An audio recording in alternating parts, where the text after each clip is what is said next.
everybody, welcome to another episode of the Irish Hive Mind podcast hosted by that guy there, And that guy Division, and this sexy guy here, Joemccplays. And this is episode number 3. You love to see it. How are you doing? I'm doing, as I says, I am shattered. Nearly ruined it, but that's fine. I'm doing good. I've been working flat out. I've been doing bits and pieces. I've been making content. I've been feeling good. I've been feeling good. How are you, Joemccplays? I'm not bad. I'm okay. I had a job interview this week, so at least I wasn't sitting about on my hole doing nothing all week. That's fair. So I've actually done something productive with my life, which we haven't been able to say for the last 4 weeks. So True. I can't complain, but we need to dive straight into this because I don't know about you, but whenever I saw this news yesterday, I nearly full on pooed myself. Microsoft have said, nah. There's no need to develop quality games. What we're gonna do, we're just gonna throw the bank at every major developer ever. Now, the first thing I thought when I saw this was Bethesda. You know, you've made them seem so lowly in comparison to Activision. $70 billion US. Adrian, talk me through it. What the frig? It's all those Warzone microtransactions. Enough. I didn't see it coming. I'll be absolutely honest. It absolutely threw me for a loop. I was like, they what now? Just Mental. like words can't describe what they, and for that price tag too. Like, I know Call of Duty's like a fairly big franchise with the common consumer, but pie fuck, it's not worth 70 billion. Go down to GameSpot, spend fucking 60 quid. Stole that joke off of fucking Twitter earlier. I think that was Akile that actually posted that, funny enough. But what the fuck? 60 billion. 60 or 70 billion. 68.7 billion if we want to be precise about things. Sorry, apologies. I'm just not a numbers guy. No, that's a lie. I saw somebody say that bizarrely this now means that Crash Bandicoot is an Xbox franchise. Yes, I didn't really think about that until I remembered. I was like, oh shit, Activision were the publishers for that. Yeah. So what the fuck? And Spyro. Don't forget fucking Spyro. Yeah. This is where it becomes really interesting because what are Xbox? Yeah, well, I know it's Microsoft really that bought, but what are Xbox going to do? Do you think this means COD becomes exclusive to Xbox? Honestly, no, I don't see it. I think Call of Duty is like such a all-encompassing title that's never going to actually end up being an exclusive to any type of console because they're such a universally played games that anybody on any console plays them. You can play Call of Duty on your phone, never mind playing it on a console. So I don't see Call of Duty specifically as an IP being taken over. I hope we're going to get some better Call of Duty games out of it. I hope. And I pray, and I beg, and I plead. I think the only situation that you get a better Call of Duty game is if it goes exclusive to Xbox, because what they're going to do... We had a discussion, and I can't remember whose Discord it was, but I was saying that, for me, having exclusives is a good thing, because it forces each company to develop the best games to attract people over to their consoles. For this news, this Activision news kind of blew me away just because there's been other news in relation to Activision. Yeah. That's been coming out, but I'm not affected because I am none of the franchises really associated with Activision am I a big fan of. So I wasn't like bothered. Apparently Phil Spencer has said that something along that it's kind of alluded to the idea that COD wouldn't go exclusive. Yeah. But there will definitely I think some of the franchises there that Activision own will go exclusive. I think they have to. Yeah, not definitely a large portion of them will. I think Call of Duty is just that it's like that one like recognizable name that's gonna be like, it's never gonna play that way. But in terms of like everything else, probably bar. Actually, no, you never know. I could see Candy Crush Saga being Xbox exclusive. I'm lying. Can't even download it on your phone anymore, guys. Unfortunately, it's That's it. exclusive to Xbox. Yep, and it's got some Uh, extra new features, yeah, But I don't know how exactly the Crash Bandicoot and Spyro thing works because weren't they also like Naughty Dog were also the Crash Bandicoot guys, were they not? yeah, they were. Yeah, They but I think were. Activision not take over. I can't remember how it works now. I couldn't really tell you Did specifically. Activision do the Insane Trilogy remaster thing? I Not 100% sure. It could have been them done the trilogy remastered. That's actually a fair point. In which case they'll own. Then how do rights work in that? I don't actually understand copyright law enough to know You which know way what? that works. I'm gonna do. Who published Yeah, do we quick research there. Um. Crash Bandicoot?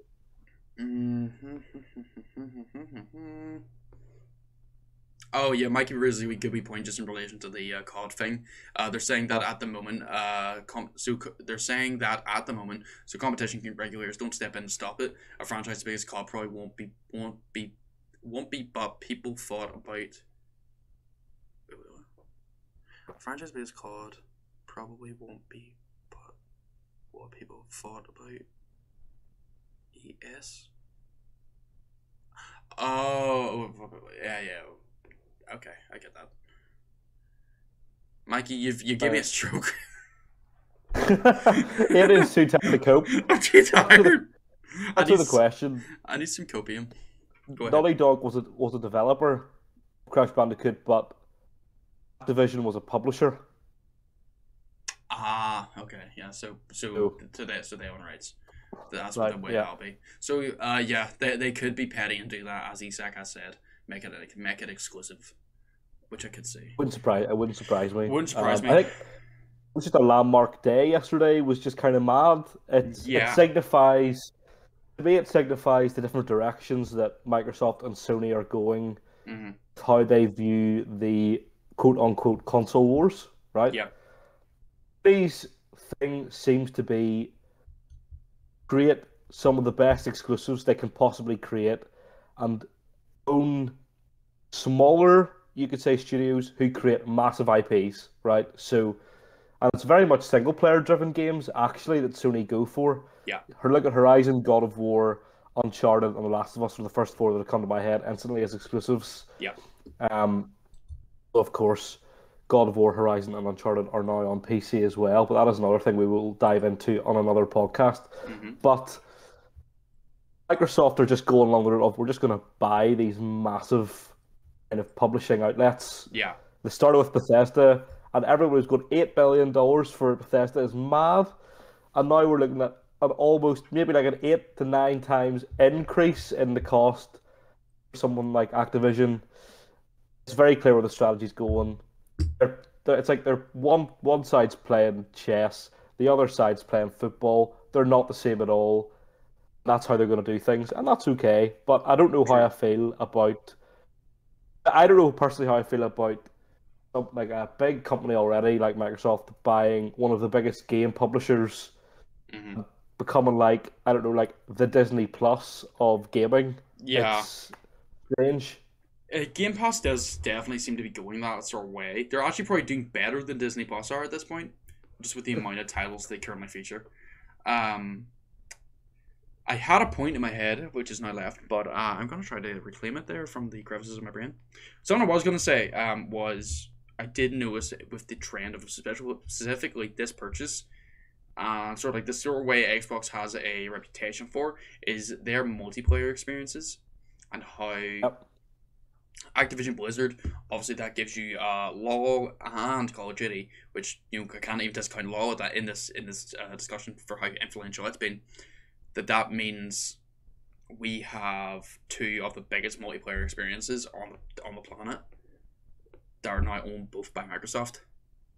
I do think that signifies the directions that both companies are going. I think Sony Yeah. prioritize these massive AAA single player, unbelievable masterpiece stories. Mm-hmm. And Xbox, I know from my own friends and things that Xbox is always the more social console, as it were. Definitely. Was Yeah. if if you wanted to play COD with your mates, it was you had to get an Xbox. That's really the way it was. Yeah. Whereas I was always a story single player driven gamer type of guy. PlayStation was always my first choice because it had the best titles. Yeah, for me. definitely. So Yeah, definitely, and I would agree with that. And it does, as you said, essentially it's the idea of the two different directions they want to go. yeah, Um, there is also a discussion to be had there in terms of what is this actually going to do for the company culture at Activision? Because know. I don't want to go into it too deep, but I just hope and pray that it is going to bring good things. There has been a lot of stuff I've seen now of people are upset that I can't even remember the cunt's name. Bobby Kotick, is that the guy who leads Activision? I think it's something like that. Yeah. Bobby Kotick, I guess. I don't know. Wow. Don't know if it's accurate, but that's what I'm going with. He now has to leave the company, which means they're gonna have new leadership. They're gonna have new, hopefully a new culture to integrate into with Microsoft, and Microsoft would be a lot better reputation for that than anything else. But he does get off very, very, very well off because he literally is the main guy in a company that's sold for near 70 billion. So he's going to get a hefty final paycheck that he's not going to have to do none for the rest of his life. But hopefully, to keep it on with a more positive note, hopefully this is going to be a good change and an active change.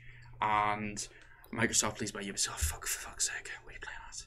Buy Ubisoft, please, for the love of God. For the love of those poor developers. I don't think we want. I actually don't think you want. I don't Microsoft actually want it. Ubisoft. I would actually love Sony to buy Ubisoft. I want Sony to buy Ubisoft and to buy Rockstar, and I would be happy. I would not care. With the idea being that only a higher up of another company could change the culture of, could only come in and just totally redo the company, basically. Is what you're getting at is if a Microsoft or Sony bought Ubisoft, they can take their people, remove troublemakers out the company, and put their own people in, essentially, or new people in, just change the culture. That's kind of your idea. That would be the idea. Your thought processes. I know there's a lot of what's the word? There's a lot of obviously more intricacies in that isn't gonna really work itself out in a sense in terms of obviously you can't just fire half the staff and bring new ones in, even though that is what tends to happen. More what I mean would be, with Ubisoft specifically, what I mean is Ubisoft currently have a very, very deep culture issue, which does go to the higher levels of management all the way down to the base level. Obviously, not a lot of things have been spoken about it. Not enough has been spoken about it, especially when you compare it to Activision Blizzard, for instance. That was the first thing I had sort of seen when Activision Blizzard news came out was this will be a good change for new company management and that there. But hopefully, with either of those companies, Microsoft or Sony, taking them on, it would sort of be not a sense just a quick fix in terms of just spare parts out, new parts in. Yeah. I think, but it would be a great step in the direction of you get Eves out, you get whoever they want to manage that in, who can give a really good new lease of life on that company, because I feel like they desperately need it, just from a game standpoint. Never mind the other stuff. But also means that then they can work through and actively work through the changes they're going to make, which I feel a new takeover are going to want to publicly promote a lot more than the current publisher who has let these things go around in the first place. Does that make sense? I don't think it's a fix all, but I do think it would be a very good way to jumpstart the process. While everybody's buying stuff anyway.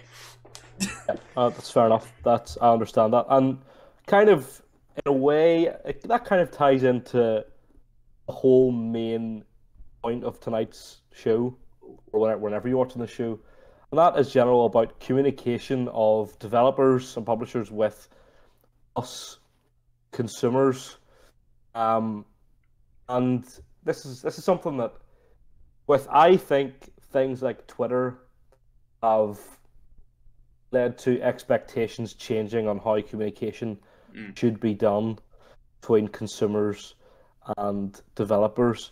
Yes. But we have examples. What we're going to do is, on today's show, we're going to look at some big examples take that down, see what we feel. But in general, I think the first thing we really should discuss is I'm going to put the question to you, Adrian. Should companies be fully transparent with their consumers, in your opinion? In my opinion, Yes. for the majority, yes. Okay. I definitely, there is nuances in this. Yeah. There is a lot of nuances with it, but I do feel like the more transparent a company can be with their consumers, the better it's going to be for the consumer and for the company in the long run. Like, when have you been lied to and said, thanks, lad, appreciate it? You know? Sort of as the whole thing that sort of like sprouted this being the first topic that we sort of broached is with this sort of like more structured way that we're doing this. Is from the SaveRedDeadOnline campaign, which we are going to go into a little bit more later, but the whole basic thing with that is Rockstar, the developers for Take-Two as a publisher, they have very, very little to zero communication with their consumers, and this has led to Red Dead Online fans feeling that they are being badly neglected and they cannot I'm not able to find my words today. And that means that the players are then getting disappointed because they cannot see what's happening with the studio. They're just seeing a dead game in Red Dead Online, with no updates, no care, no attention put into the product, which is sadly a very, very common theme the last couple of years, I think.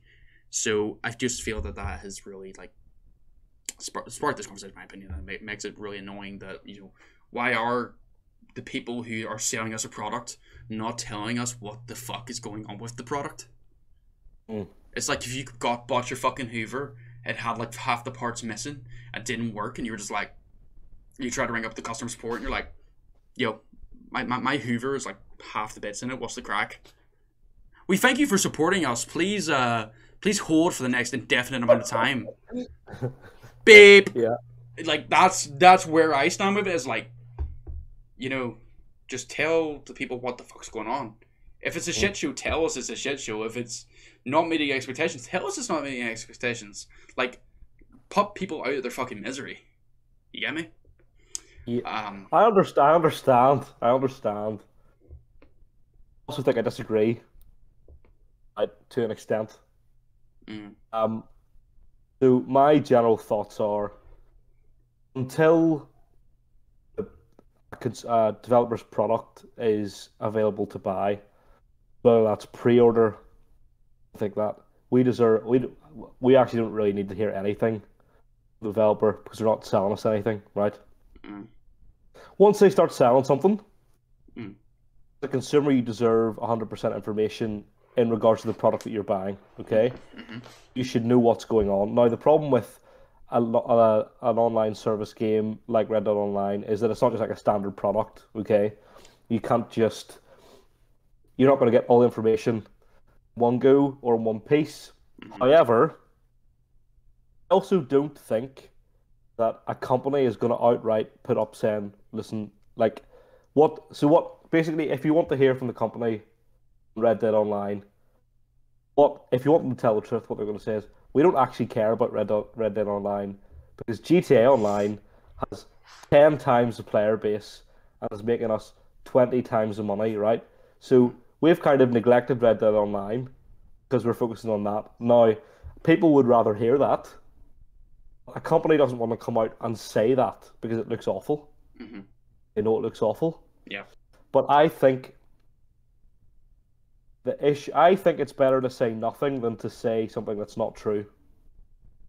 So I think, and this is something else we'll talk about, is I think the way in which communication was done with Cyberpunk, on reflection, was so wrong and so bad that for me, hearing nothing is almost better than hearing lies. At least you're not being lied to if you hear nothing. See, I get you. I do. But hear me out. So, do you like that one? Right. Red Online, right? I don't necessarily believe that, you know, they should, like, from a business standpoint, no, they should not come out and say, fuck you, GTA or Red Dead Online, GTA makes us fuck tons of money. What they should at least be able to say is, They have the perfect excuse as well. Due to the recent pandemic, we have had to reallocate assets alongside other ongoing projects. We know this has been the case, but our current plans are X, Y, and Z. This will take place over the next year, 2 years. You can be as vague as that, and people would be happy. That would have literally saved the last 12 days of Red Dead Online trending. What were you promised as Red Dead Online players at the start? Were you like, did they promise, content out the wazoo, or are you as consumers have an expectation that you feel like you deserve more, but you were never told you were going to get more? So is there an element of you feel like we love the game and we deserve X, Y, and Z, but actually, the developer never outright said you were getting it? So, Okay, you raise a good point actually there. While Rockstar may, I could not remember specifics, they have said that they do want to have concurrent, ever-evolving updates to the game. okay, fair enough. What their marketing has shown though, and what everything has pointed to, is they do want to go the GTA Online route, which is giving content to 2 to 3 times a year, solid, big chunks of content, which is what players do want. It's what we do want at the end of the day. The issue has been that obviously this does happen with the fact of the money differences in that there, but yes, GTA Online does get a lot more updates and a lot more care and attention put into their DLCs than Red Dead Online gets, which wouldn't be as much of an issue if Red Dead Online wasn't originally spouted as this is the GTA Online model in the Red Dead Redemption universe, which is what all the marketing, all the interviews that Rockstar have done has said that, or something to that degree. So I do believe that you're maybe right in the fact that we have overhyped expectations of one, Rockstar capable of doing, and two, what Rockstar are willing to do. But at the same time, Rockstar themselves have said we do want to give players more content, more updates. We want it to be ever evolving. They actually spouted it to be better than GTA Online, because in GTA Online you sort of go from street level thug to robbing the biggest banks in the city. In Red Dead Online, you're meant to go from having your camp to building up your camp, having businesses set from the camp. You're only going to get properties whenever there's sufficient content that like your character naturally will then be able to buy properties, and so on and so forth. Heist, So as you say, there is a level of unrealistic expectation, as with nearly everything. But it's nothing unfounded to any degree with what Rockstar said. I think I want to lean into what Mikey said there, as GTA Online giving people a false idea what to expect with Red Dead Online. I don't know the numbers, right? But, well, I actually do know the numbers for online, but what I don't know, was Red Dead 2 ever as popular a release as GTA 5? Like, numbers-wise? Like, what it sold, for example, right? Because the point I then want to also bring up is, yes, GTA Online probably had a head start of some description, but Red Dead Online community is far smaller than the GTA Online one, right? Just kind of in general. And this whole thing has got me thinking about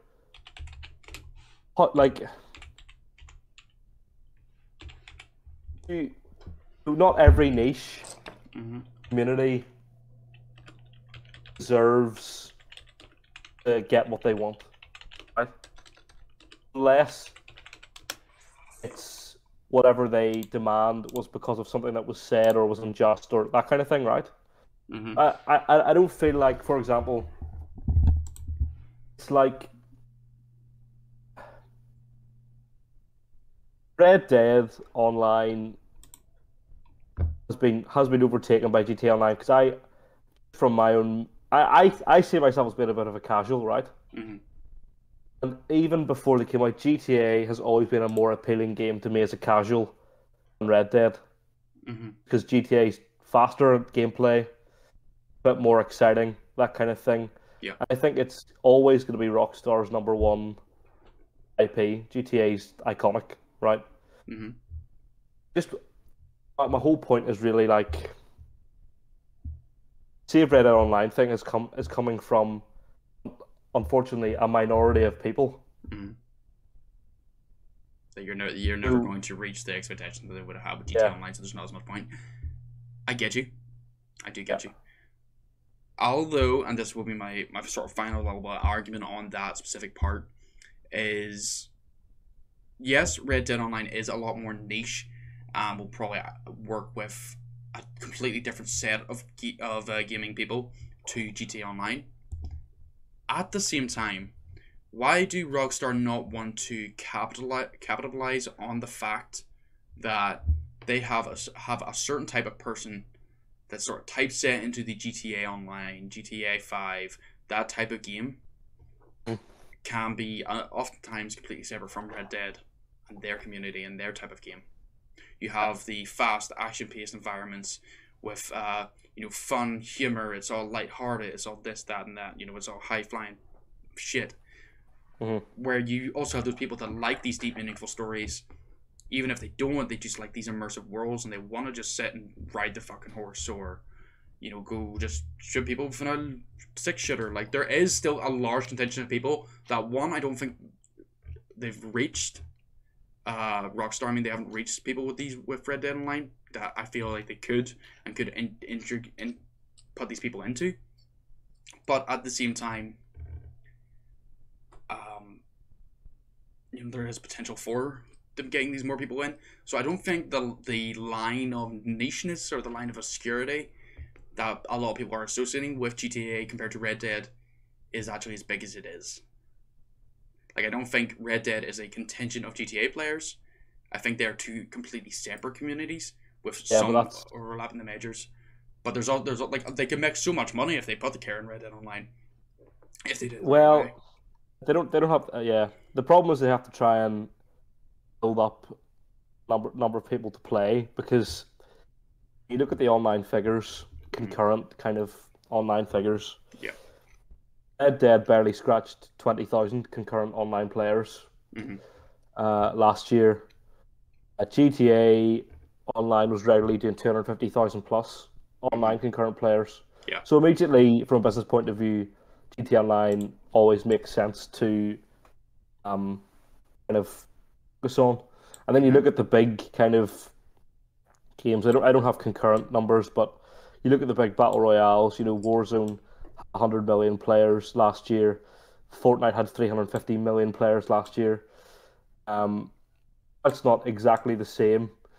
I think because I haven't put money into Red Dead in the first place, losing numbers, and it's very difficult to motivate yourself as a company to then try and put an investment into a game that you don't know for sure if people are going to come back to, whenever you've got something sitting there, a cash cow that's guaranteed money, Yeah.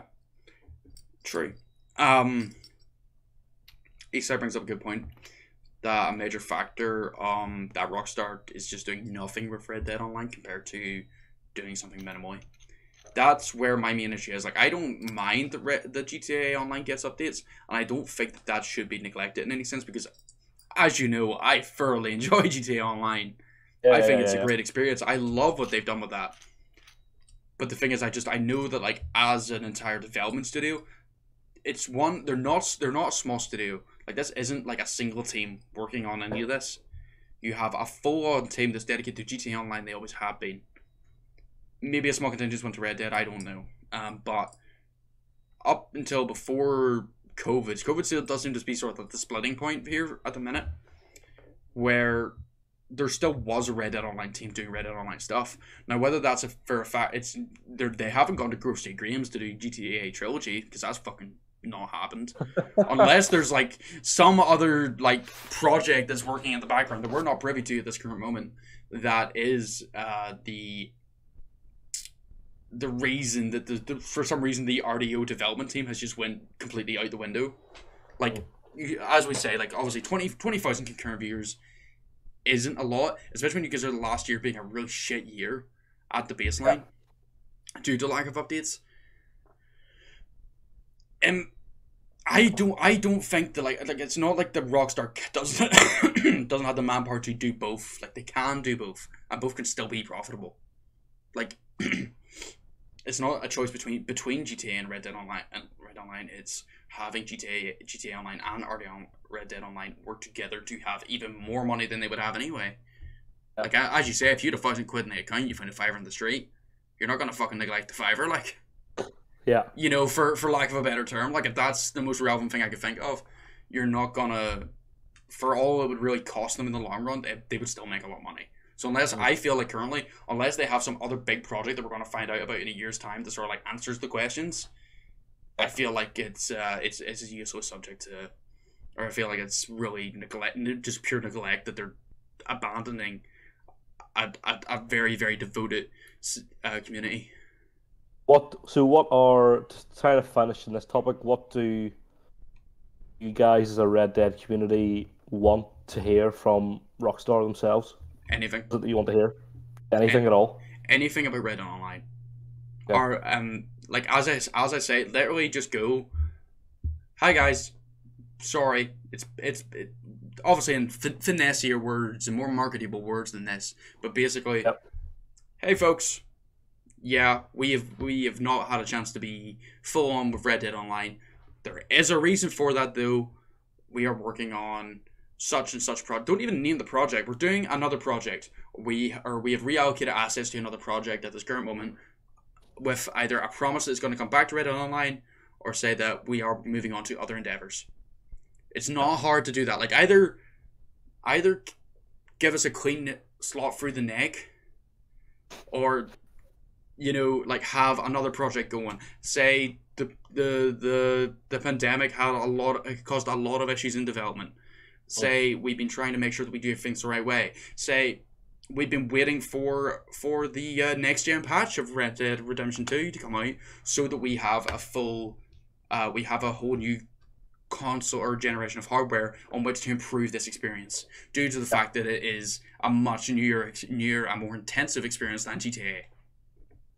And that, I think something akin to that would keep most, not all, never going to be all, but most fans happy. That's what I would currently want to see. Whew, fuck. We went fully into that Red Dead bit. But anyway, hashtag SaveRedDeadOnline, keep it trending. Yay! Keep it going. Keep it going. Keep it going. Don't let the flame die out. So, just want to kind of peel back the curtain a bit with our process. So this is a topic that we've kind of been preparing for a couple of days. And as soon as you put this title to me, first example that came straight into my head, Cyberpunk 2077. I want to focus specifically not on the hype, not on like the E3 demo. I want to talk about the way in which they communicated pre-launch, how they did review codes, and then the post-launch meltdown that occurred. And an example where a company who were trying to come across like this really consumer-friendly thing, they were given updates, it's delayed again, it's blah blah, we have some issues we need to fix, blah blah, all this. And how actually all of that has entirely backfired, made the whole situation worse. It's just made it worse. Communication between developer and consumer has actually made that situation worse. Yeah. Definitely. I do agree to a large extent with Cyberpunk specifically. Not in the sense that they should have no communication at all, but I feel like there wasn't a conscious effort to filter expectations, which goes more into my transparency with consumers. Yeah. Cyberpunk, yes, they did have a lot of delays, and they did say about it every time, where you would say that don't say anything about it, don't make an announcement. I feel like that would, one, die down hype to an astronomical level, and two, make consumers question the validity of the company because they're not delivering on promises. But, it's a big but. What they should have done was be honest with what the fuck Cyberpunk was going to be. Because from everything I've seen about Cyberpunk leading up to its release was, this is going to be the game to end games. This is going to be the best experience you've ever seen. This is going to be The Witcher 3 on steroids. You're going to be in this game. You're going to be you're not even going to have a controller no more. You're going to be the person in the game. You are V, man. There was obviously an exaggeration, but there was such overhyping and overselling of what the actual game was going to be. Like, as we know, on release, neglecting the buggy mess, neglecting everything else wrong with the game, it is a bog standard RPG. It's got cool little features here and there. It's got its gimmicks. It's got its, different starting points. But different games have done that before. It's just a lot of, bunkum, really. There's nothing within the game that is more impactful than any other RPG out there. Except any Ubisoft RPG, because they're shit. I'm just trying to find the tweet and the message that they put out 3 weeks before. Mm-hmm. Okay, here we go. I found it. Go. So, 27th of October 2020, they put out this big statement. So this was on the Cyberpunk Twitter account, which is obviously run by CD Projekt Red. Yeah, right? Screenshot it to me and I'll put it in the VOD. Yeah, okay, I'll do that right now. So, he said, "Hey everyone, today we've decided to move the release date of Cyberpunk 2077 by 21 days. Mm-hmm. The release date is December 10th. Most likely there are many emotions and questions in your heads. So first and foremost, please accept our humble apologies. The biggest challenge for us right now is shipping the game on current gen, next gen, and PC at the same time, which requires us to repair and test 9 versions of it. Xbox One, Xbox Series X and X, PS4 and Pro, PS5, PC and Stadia, while working from home. Since Cyberpunk 2077 evolved towards almost being a next-gen title, we need to make sure everything works well and every version runs smoothly." This is so bad. It's so bad considering how that actually ended up. Oh my god. I'm aware it might seem unrealistic when someone says that 21 days can make any difference in such a massive and complex game. Some of you might be wondering what these words mean in light of us saying we achieved Gold Master some time ago. Passing certification or going gold means the game is ready, can be completed and there's all content in it, but it doesn't mean we stop working on it and raising the quality bar. On the contrary, this is the time where many improvements are being made, which will then be distributed via a day zero patch. This is the time period we undercalculated. We feel we have an amazing game in our hands and are willing to make every decision, even the hardest ones, if it ultimately leads you to getting a video game you'll fall in love with. That's the entire statement that they made. Okay. And then we look at what happened on December 10th. Yeah. They overhyped it. They oversold it. They spouted jargon nonsense. Made consumers think that they had a full fucking great ass experience, and we got a shell of that. We got an absolute shell of that. I don't think there's any question in that regard. I feel like, it's at that point I feel there's a necessity to make announcements. But yourself, to get to the point where in 2020, when was the original E3 for Cyberpunk? Because, this game was talked about, was, in development for 2013. 2013. 2013. We're now in 2022. That game came out, last year before? In 2012. 8 years minimum. This game was in fucking development, right? It went through a fucking console generation, and it had the expectation to come out in those times. So, for a start, it should never have come to current gen. It should always have been a next gen title if they wanted to do it properly. It needed at least 2 more years in the oven. Which, how the fuck, man? How did this game take 8 years? That game did not look like it had 8 years in the oven. you would have had a fully grown toddler by the time that game, from announcement to release. And the thing is with the Cyberpunk thing is that they didn't learn their lesson, right? Because they gave after all the crap, all the mess, and we'll go back to the review process because I think that's really important to talk about as well.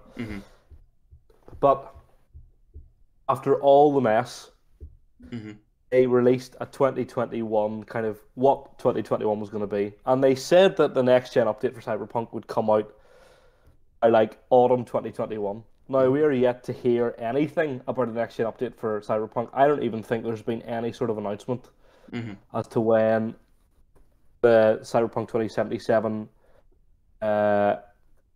next gen update's going to be. I'm just looking it up here. I don't think there's anything.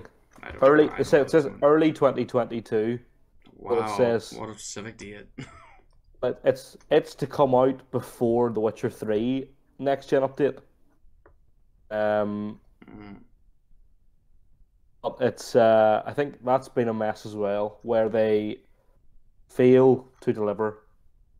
And that's the big problem, is that they're, as you've put on our notes here, they've just oversold the game. Yeah. The entire experience. But the problem comes in also with the features they promised. Or I've seen people talk about how the game has stuff there in the game that isn't used, that clearly was supposed to be in the game but never went in because they didn't have time. Night City is like dead. It's like a ghost town in some versions. Like there's no life whatsoever. And you're sitting going, I hate to go back to it, but GTA 5 came out in 2013. Look what it did. Yeah. The first time I got GTA 5 was on the PS3. Right? If the PS3 could handle it, right? I know graphically it wasn't as good. That's not really the point. The point is they had the feature. They had crowds. They had people. You could punch a pedestrian on the street. It was a good time. I was a happy 14-year-old boy. All right. But with Cyberpunk, there are so many things. I really want to play it. See, whenever the upgrade comes out, I just want to give it a go because I just want to see it. I just want to see what happens. Yeah. When you're in a funky, quirky mood. Exactly. Whenever I'm feeling a little bit goofy, I might play it. I might buy Cyberpunk 2077. The biggest problem, I think, the biggest communication problem with this whole thing was the way in which they did the review process. Oh yeah. It's a disgrace, and it makes you totally distrust the review process in general. Whole thing. Definitely. It made me extremely skeptical, especially of mainline reviewers, for the absolute lack of honesty that they had, due to the wanting to have green cards or passes or whatever. Fuck, you know what I mean. Yeah. So, do you want to explain what the fucking crack was there, or shall I? I'm happy to launch into it, like, because it actually makes my blood boil, like. Well, I love seeing your blood boil, so I'll let you go. So, first off, they released 0 console codes. None. It was all PC. They not release it like the codes only like a couple of days before release, so they didn't have that long. It was like 2 days before. 48 hours or something they had. Nobody saw they could only capture gameplay from specific parts of the game. Yep. And on specific hardware as well. Yep. And a specific build of the game. So it was like nobody saw any gameplay from any console. It was all PC. Yeah. Setting on high-end PCs, mind that. Yes, high-end, yeah, correct. I don't think it wasn't just the codes. I think it was the whole system that they shipped out as like a dev copy. Or a review copy. I can't remember specifically now, but I think if somebody like gave their specs and it at least wasn't high enough, they're like, all right, here's a loan of a 3090 for the next 2 days. Tailgate has nailed it. This is the one thing I couldn't remember. Yes. They told the reviewers to use B-roll. They weren't allowed to capture any of their own gameplay. And I actually remember seeing, please don't like kill me. I'm pretty sure I saw the IGN review, and the guy said in that review It was all B-roll. He didn't capture any of it himself. Yeah. And the thing was that the reviews were unreal because people were playing on high-end PCs. People and I quite like Skill Up. I know people have different opinions on Skill Up. I quite like him. He's very good. He gave Cyberpunk rave reviews. IGN gave it like a 9, I think, or a 9.5. Pretty high. I was pretty high, yeah. It was getting rave reviews across the board.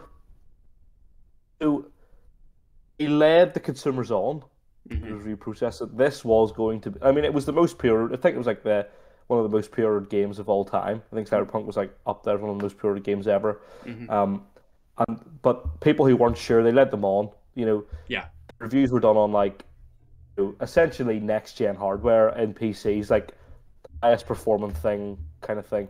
Yeah.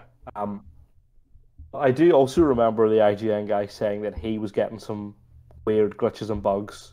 Yeah. That didn't deter from the overall experience of the game. Just to interject, it feeds into your point too.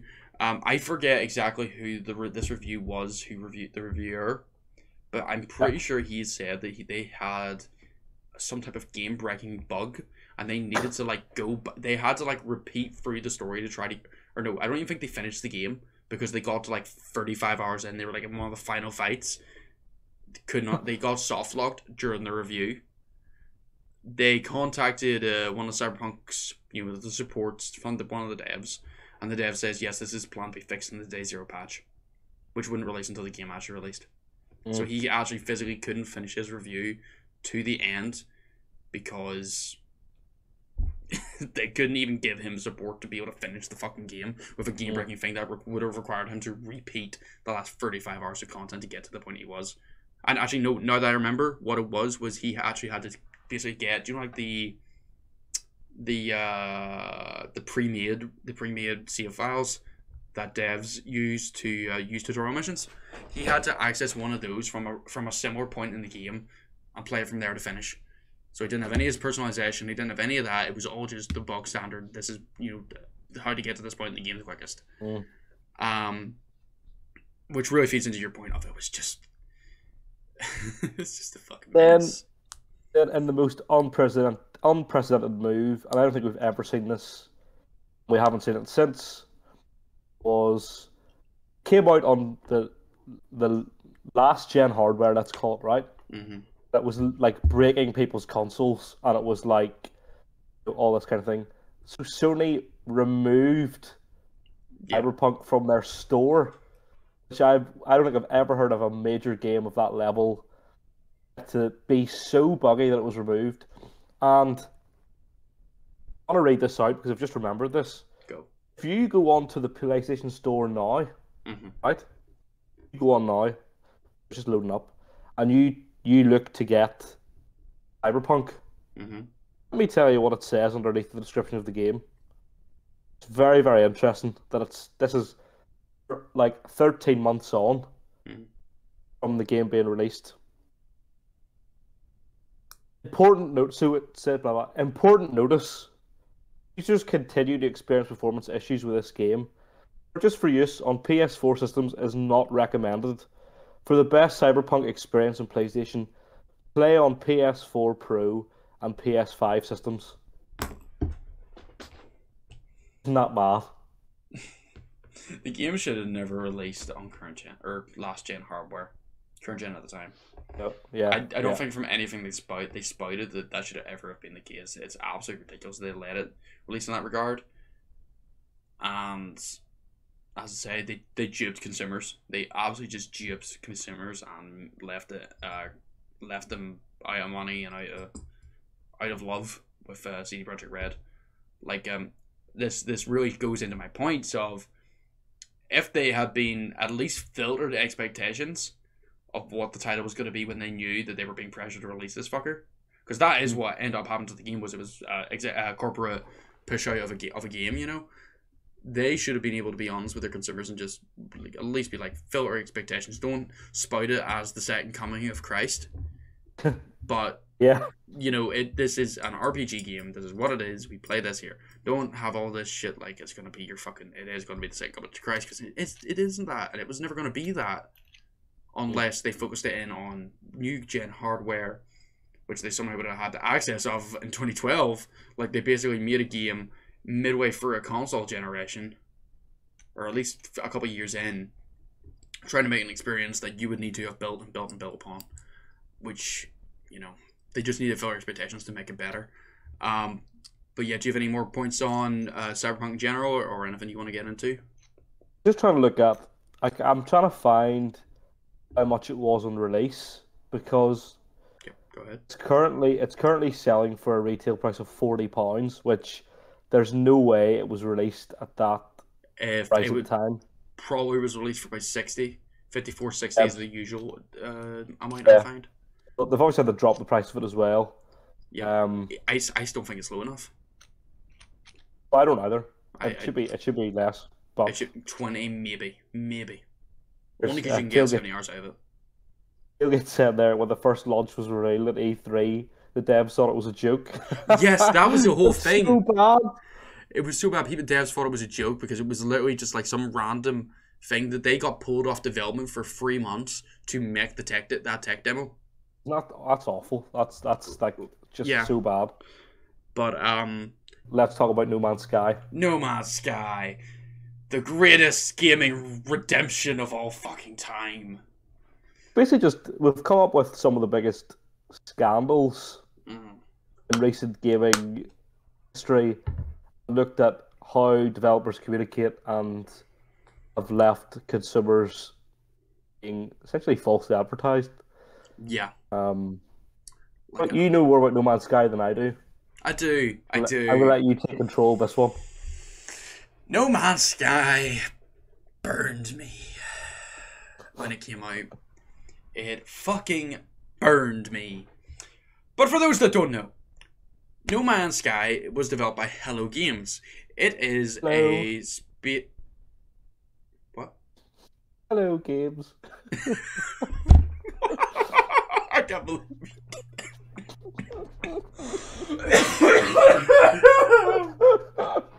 I was doing well for not copying the stream, but you done did it to me. It was developed by Hello Games. It is a spacefaring survival base building shooter. Blah. It was a big spacefaring RPG. You had 18 quintillion planets to visit. They would all be unique. It's all procedure generation. You can do everything. You can see everything. You can meet other players, but maybe not meet other players because there's so much of a big gap that it'll take you years to find those other players. Love how well timed we did that. Oh. he starts asking me just to delete the VOD and start again, which we should nearly do at this point because I fucked it like 4 times, but fine. Yes, it was much like Cyberpunk in a sense, so that was a great segue for not having a segue. Overspouting of features not present in the game.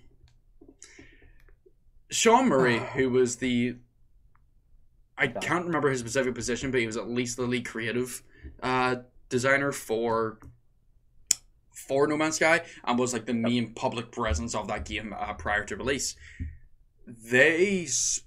He spouted so much about what this game is going to feature. You were going to have your 18 quintillion planets, all procedurally generated. Every planet you go to was going to be unique, different creatures, different environments.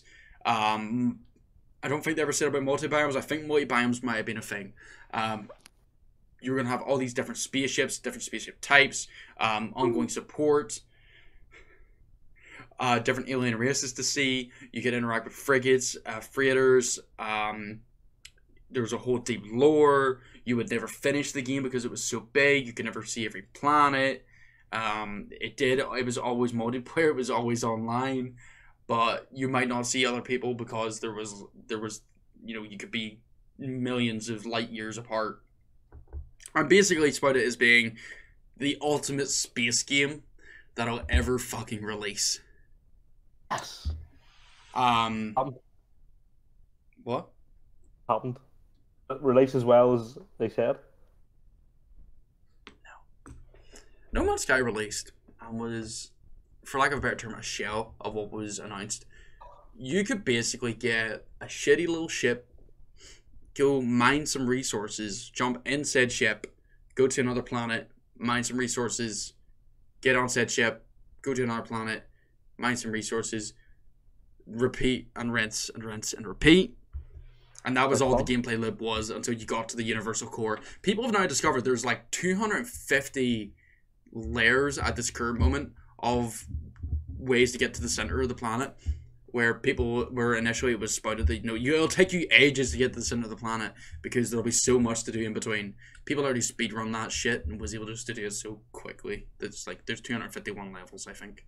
So you like basically get to the center of the world, go to the next universe iteration, and that repeats for 250 levels, where it's all unique past that point. But on top of that being the basic gameplay loop, which had nothing of actual value to it, the space stations were sparse. The alien life was generic, basic. There was basically no AI. They just had set responses. You could cheese it, and you probably still can cheese it very easily. You couldn't have a freighter. You could only board a freighter or shoot it.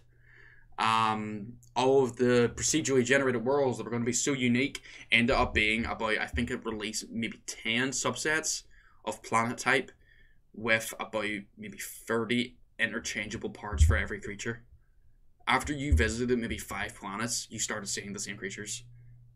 I don't know if I could find the clip. If I do, I'll put it up. But if not, I originally boot up the game on my PS4 thinking, oh, it's going to be great. It's going to be amazing.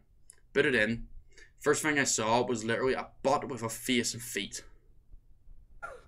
That was the first creature I had seen in No Man's Sky on a planet that was just rock. It was maybe a full planet, but it was just rock.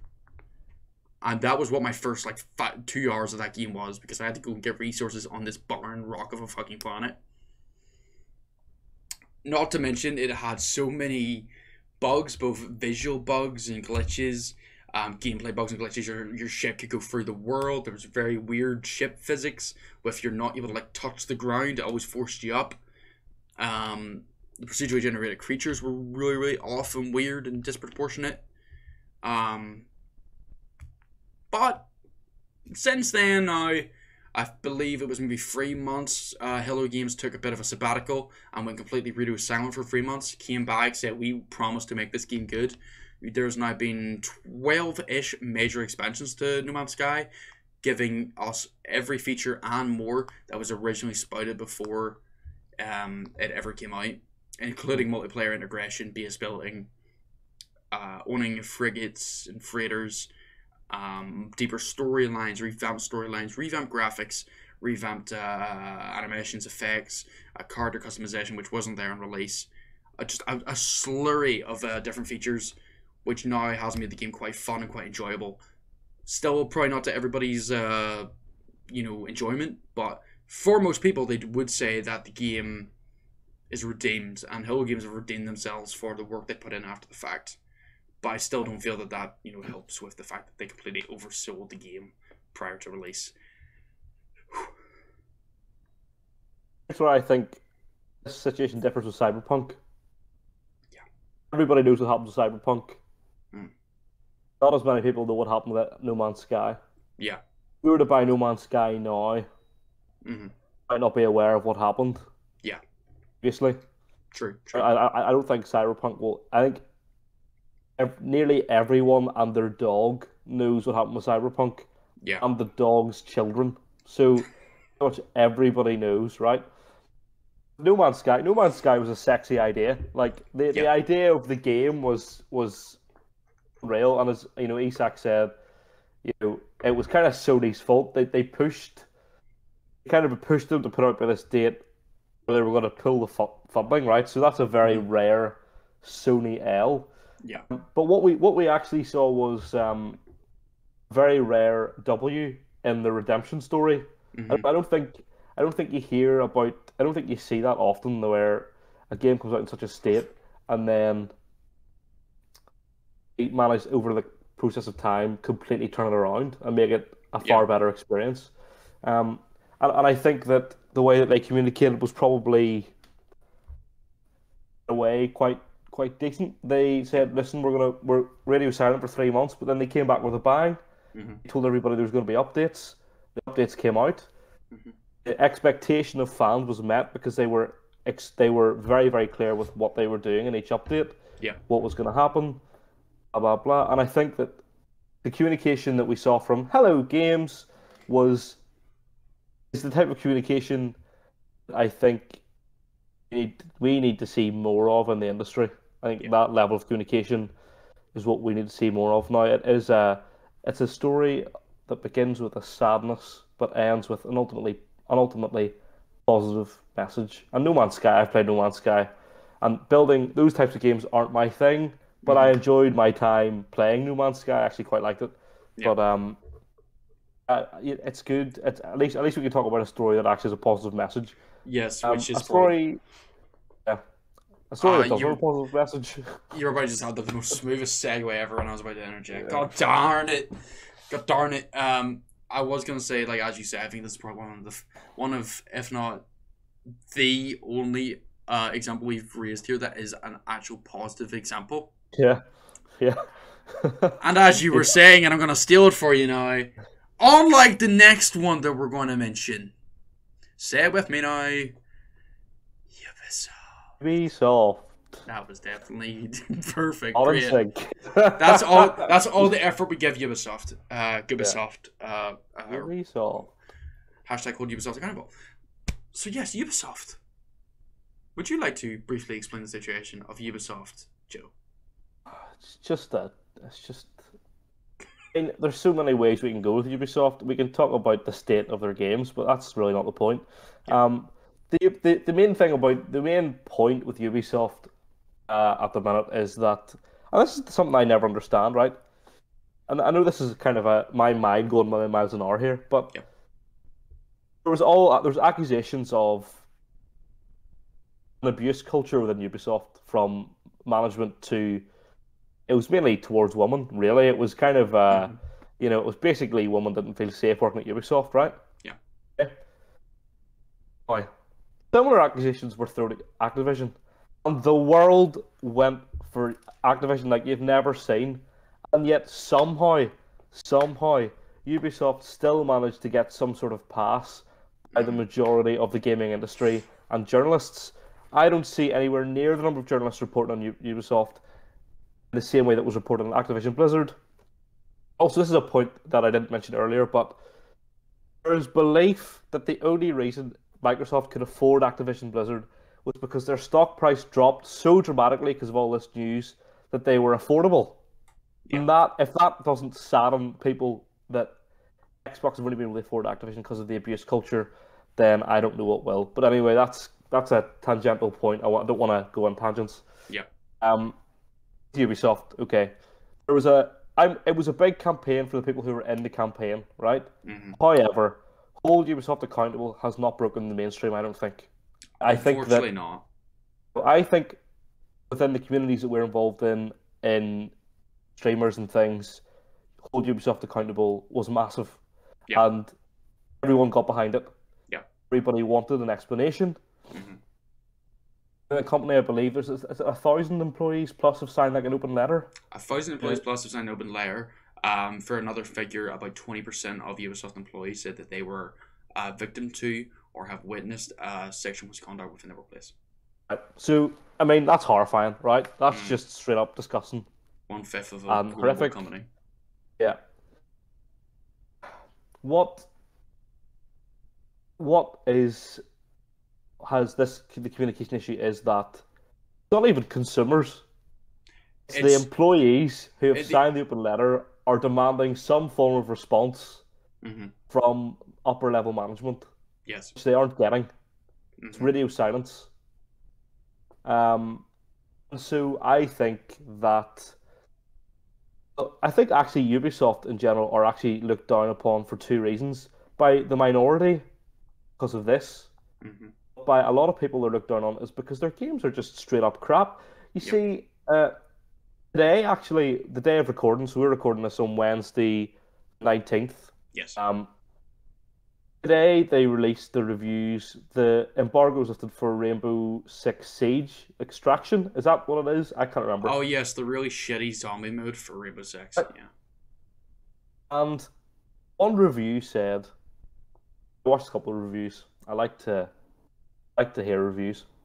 So did I. Unsaid, unsaid, they heard someone say it's better for a game to be bad than to be bland. And they said that's exactly the case for this game because it is so bland that I've never felt more emotionless playing a game in my entire life. Um, Far Cry 6 didn't review particularly well, I don't think. I think it got a lot of criticism for just being like exactly the same as the previous games. Yeah. And we have seen the very generic nature of how Assassin's Creed has gone. So there's that side of things as well. So I think Ubisoft at the minute, amongst a lot of people in the gaming space, are not at a high stock. Yeah. Problem, however, is that the general consumer still buy it. Yeah, exactly, right? And people in the company are not being held accountable for things that they have done to other people because HR have swept so many of the stuff just on the rug, being like, "Oh, he would never do that." Basically, you're lying. I have a bit of a tangential point, which I think does sort of show probably what maybe the difference between Activision and Ubisoft is in terms of mainstream response, which ties into what you were saying about the HR. Yeah. If 1/5 of a company has said that they've been a part of or experienced sexual misconduct within their workplace, now I don't know if this was for everybody, but why has 1/5 of that company not said, "Fuck you guys, I'm gonna work for someone else"? Why do you think that is? See. So what I think is the case, because that was actually meant to be a rhetoric question, I think that Ubisoft employees are being conditioned and sort of led to believe that they can't work in the industry outside of Ubisoft themselves. Ubisoft is a big company. Ubisoft has a lot of sway and have had a lot of sway within the gaming landscape as much as nowadays Assassin's Creed is a copycat cash grab of every other game going to a hilarious degree. It was influential for the time. That Ubisoft probably have a lot of pull in a lot of places, and I don't doubt that. But if you have been in a situation where you have experienced or been part of sexual misconduct, you're not going to want to stay in that company. There was the story within Activision that's come out now of, and it's tragic to say, that a woman did end her own life due to things that have happened to her, and not to sound insensitive, but relative to things that could have happened and may have been occurring, was relatively tame comparatively. This was not full blown SA, but it would have been, full on sexual assault, but it wouldn't have been the R word, trying to keep myself monetizable here. It wouldn't have been full on that, but it would have been groping. It would have been molesting, if that's an applicable term. It would have been that sort of touchy-feely type of stuff, or uncomfortable comments, and that woman felt like that's what she should do. I feel like that's probably what's the same sort of thing that's going on in Ubisoft, but as you say, HR are able to drag so much of it under the rug, and those people are now conditioned, and they're in such a vulnerable state that they don't feel that they can safely leave that company. I think that might be the stage that they're at. I know that's tangential, but I hope my point got across there anyway. I tried to say that as coherently as I could. You can also false promise someone. You can also say, yeah, that's under investigation.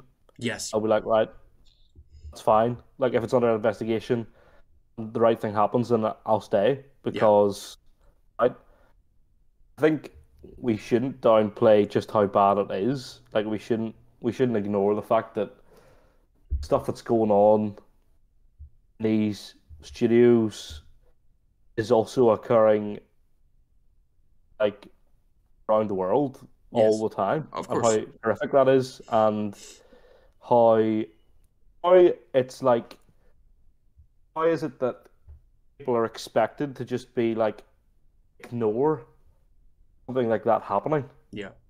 Is what's beyond me. Yeah. People get outraged. People get outraged on social media about the stupidest stuff. Yet people can't. People are like, well, I don't do gaming, so I don't care. What do you mean you don't care? it doesn't matter if it's gaming or not. There are people here whose lives are being affected by Yep. what is going on in these studios, and you're trying to tell me that because you don't do gaming, you don't care about what happens to those people. Like it Yeah. is absurd. It's actually absurd. Yep. It definitely shows a larger topic of how people are very much disconnected from reality, to an extent, and they've completely they've desensitized themselves and took themselves away from the reality of situations in order to be able to, I don't know, cope, I guess. But it is ridiculous. But when you compare it like Activision, where that stuff has actually been maybe not like, it's definitely not been properly addressed. Anything that happened there was completely unacceptable. There should be a lot more done in those situations. But obviously similar stuff is happening at Ubisoft, and that's just not being talked about. And it's such a weird dichotomy, but I do feel like that also does come with the sway of Ubisoft, which is awful that they do have that power. And Ubisoft aren't even subtle about their misogyny, okay? Yeah. They're not even subtle about their misogyny. Look at Assassin's Creed Odyssey. The canon character was supposed to be female, but they didn't want people to be offended by that, so they gave you the choice to be male or female. And they did it Didn't- twice. And they did it again in Valhalla. They were like, you could choose to be male. Again, the female character, I'm pretty sure, is canonical. The And then female they have character is the- canonical, but then there's certain And the segments male, where the male is. version, yeah, right. Just do it that way. I don't want the choice. Give me the game the way I am intended to play the game. Yep. Stop messing about. It is they get away with it because here's the thing. Last year, and I'm going to look this up to make sure that I'm right about this. Go for it. In 2021, I think Valhalla was like 7th. Valhalla was 6th, right? Valhalla was the 6th most played game on the PS5 in 2021. And everybody's just like, yeah, it's fine. Yeah, it's fine. Like, yeah, you know what? That's fine. But it's like, I'm sorry. I'm getting so tilted. I'm getting so annoyed. But I think it's justified. I think definitely it is like, it makes me sick that people can get away with this stuff in the public domain. Whenever there's people canceling someone for something they tweeted 8 years ago that they tweeted when they were younger, and they like the only thing they've done is put out a tweet. They've never that's it. And then yet there's a company that there is abuse going on in the workplace and nobody cares. Yeah. Nobody cares. And it's a very public-facing company and a very big company that has indoctrinated and taken a lot of the community in. Going to what Isak said there, there's the whole thing with the sisterhood, and I remember that they have fully supported Ubisoft somehow. The sisterhood has supported the company that's been accused of sexual allegations against its female employees, and it's clearly shown misogyny in that regard. But as Isak says, they got a sisterhood tattoo in the game. Yeah, I mean, I don't want to say too much about that stuff. That's all I will say on it. I'll leave that where that lies. Yeah. But then also Isak then goes, they perform an internal investigation on themselves and find no dirt in themselves, so they must be good. I'd see it at this point, right? I don't know if this is the best way to fix the situation, but do you know the way in a lot of workplaces and stuff like that, there's external systems in place at an industry level to keep people safe and secure within the environment that they are. Yeah. I feel like we may need that system within the gaming industry at this point, especially with how we are now getting to a stage where there is a lot more diversity within the gaming industry, both on the consumer, on the titles, on the developers working on games, because we're not going to neglect the fact that the majority of gamers are male. The majority of people who got games, especially like in the earlier days, would have been American folk, British folk, a lot of people from well-off countries and doing well-off, where now is a much more accessible market to those of every denomination, of every denomination. I'll just keep saying denomination. But I feel like with that growth in diversity, we do need to then have a lot of internal growth within those companies to accept diversity. not only on a public-facing degree, but also on an internal degree. And if that requires an external third-party monitoring body, I feel like A that's watchdog or something. yeah, like a watchdog, or I'm Yeah. trying to think of like Like a union or something. yeah, like a union, or yeah, like a union of watchdog. Like I have an ethical example for my for caring and stuff. I know in the UK, what the fuck did you call it again? There was basically we had to pay into this sort of thing, this thing that basically allowed us, give us like our license to do our job, and make sure that we had to send them police checks, we had to send them all this stuff. Our employer could report us to this governing body, and that would then gross misconduct and like obviously not to maybe that degree in terms of that was for a healthcare role. That was a thing. If you did do a thing wrong, you were obviously going to never work in that industry again. But I feel like we may need something in that where you have watchdog, maybe the most applicable. You have the employer can be taken to by this third party here. Like, we have received numerous reports from your from anonymous staff members within your organization. Tell us what you're doing to fix it. Tell us what the crack is. We will conduct our own investigation. I think I was going to say earlier, I think you raised a point that actually made me realize why nobody says anything. Because I think the majority of gamers still are male. And I think that the generalization, and this is not intended to offend anybody, but I think in general, men tend to just be like, it doesn't involve me, I don't care. Yeah. Like, just let me enjoy the game. You know, just let me enjoy my game, please. You know, let's not bring the other crap into it. I don't care. And I think that that's kind of part of the problem. Actually, is that most gaming content creators, or most gaming content reviewers, I should say, are male. True. Most gaming content creators are also male. That's kind of true as well. Well, for a little bit of an example on that, look at Discord right now, as in the face cams. We are both white males. Yeah.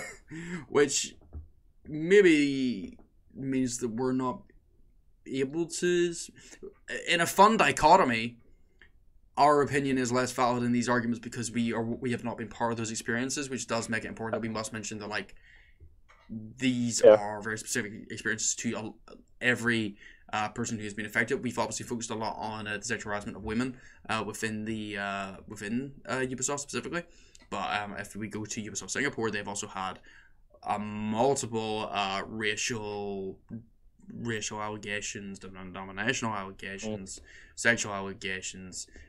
God knows if they're national things, like the language you speak and all of that there.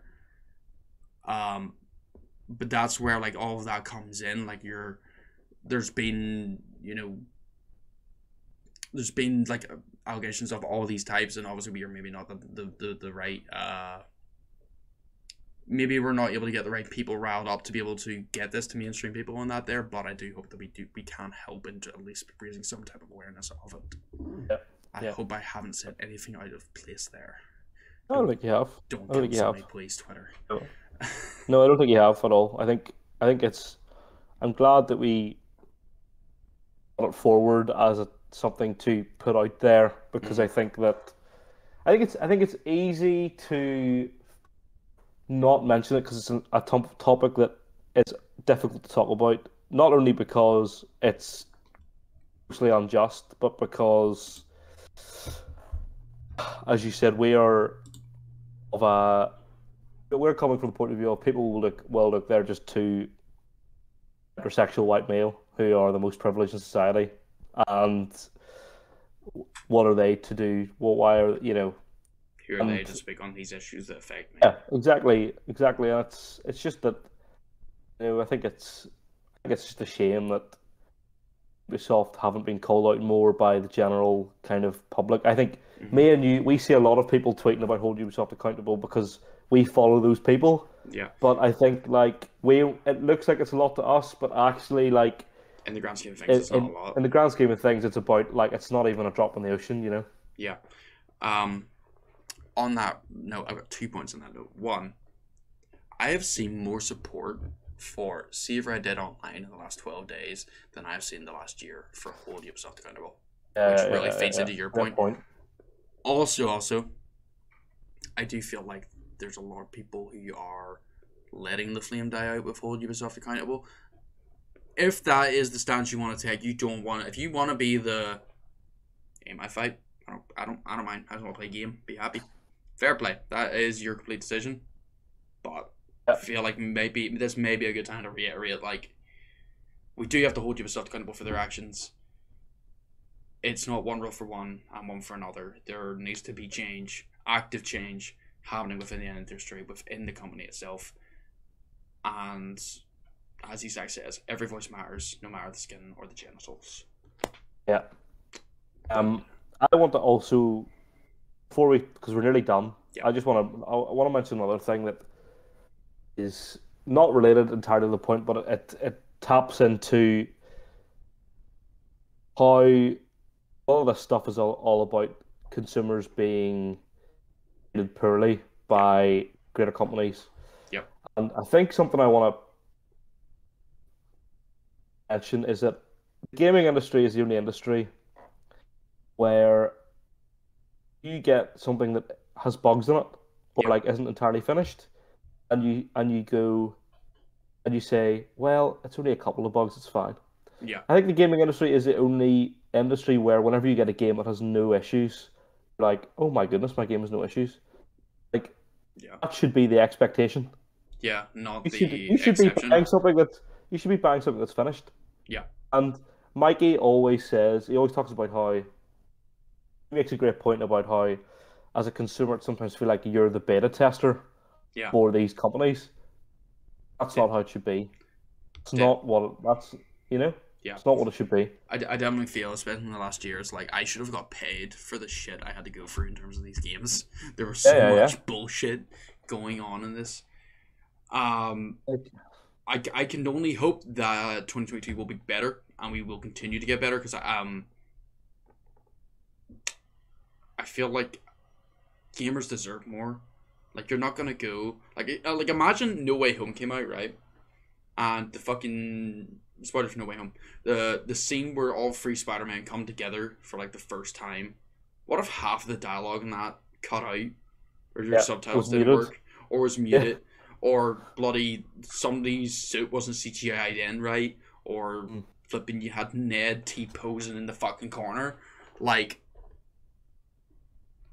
You wouldn't be happy with that. You wouldn't say, "Oh, it's only one bug. It's only one bug." Doesn't happen to everybody though. Doesn't happen to my DVD release of the movie.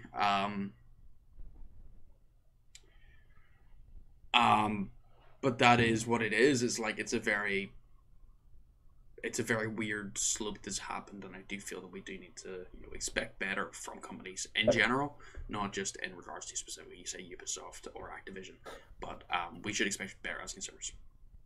Like, it's mad to me thinking about games I've played recently. Like Demon Souls is a complete game that I've had no issues with. Yeah. Although it did crash on me in my last stream. Yeah. Crashing sometimes isn't always a software issue. It's not always software. No, exactly. So yeah. It's like this. Like, wow. My game is complete. My game is functional. Yeah, exactly. Like, but like, why is that something that we should be celebrating? Yeah. No, that's like where I struggle. I think the whole gaming industry as a whole needs a total revamp. I think companies need to treat us as consumers better. But I also think there's a level of like, I think sometimes the efforts that people in the gaming, like the consumers, put in are misplaced. Yeah. Like, what's more important? Like, for example, right? This is I'm being really direct here, right? Yeah. But you getting a better Red Dead Online experience, is that really better than the abuse that goes on in some of the companies? No, it's definitely not. Definitely not. And I'm now That's- seeing that I've nearly fed into that with that being the first point compared to Ubisoft being the last point. Just We've done that ourselves. We've done that. We've done it ourselves, and we didn't even realize. But And that's I'll happily hold my hands up and be like, "Yep, we have done the exact same thing." Yeah. Almost as if to prove a point, even though we didn't plan it. Yeah. But yes, there definitely needs to be a lot of revamping done in the industry as a whole. I feel like it does need to be brought up to speed with a lot of other industries in terms of cultural development within those that create. Which I feel has been severely neglected, which may also come in with the time it has raised itself up to that standard. Obviously, everything I say, most applicable movies, books, all those types of communities and things have maybe not had either a strong problem as it is presented with a large company that makes games from everybody on every level compared to movies and such. Also, movies have been around for so long that any disputes that this would have been, and there has been bad disputes of similar natures. Have taken their time to be sorted out, but they've got there, and I do hope that the gaming industry also gets there as well. But yes, unless you have any other points, Joe, I think we will end the YouTube portion of the podcast. I do want to maybe continue for a little wee touch after that for streams and for the live people. Yeah. Do you have any other points? Good show, mate. No, it was a good show. I really enjoyed that. Love having you on as always. But anyway, guys, that was the third episode of the Irish Hive Mind podcast.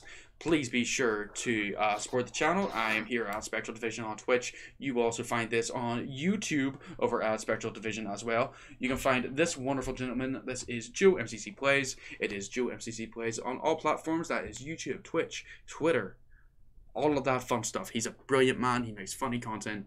Better content than I could ever do. So follow the man. But anyway, guys, I hope you've enjoyed. I hope if you're watching on YouTube, you like, comment, subscribe, all that wonderful stuff. Share the channel with everybody you know because I like to spread my face about. And if you're on Twitch, throw us a follow. If not, stay for the other gaming content. We do a lot of that here. And join us next week for more GTA Online. And also, make sure you join if you're watching this before the end of January. Make sure that you check out this wonderful gamer's musical stream that he is doing, because he is a creative man's, as you may tell from the microphone in the background. This tells us that he is musical. Ta-da! Wow. Wow! That will be live on twitch.tv/JoemccPlays. It will be a musical extravaganza. He is playing fan requests as well as some other songs. But I hope you all enjoyed that there. I will be tuning in to watch it. I can't wait. I hope I am there for it. But anyway. Hope you all have a wonderful day, and we'll see you later, gamers. Peace out.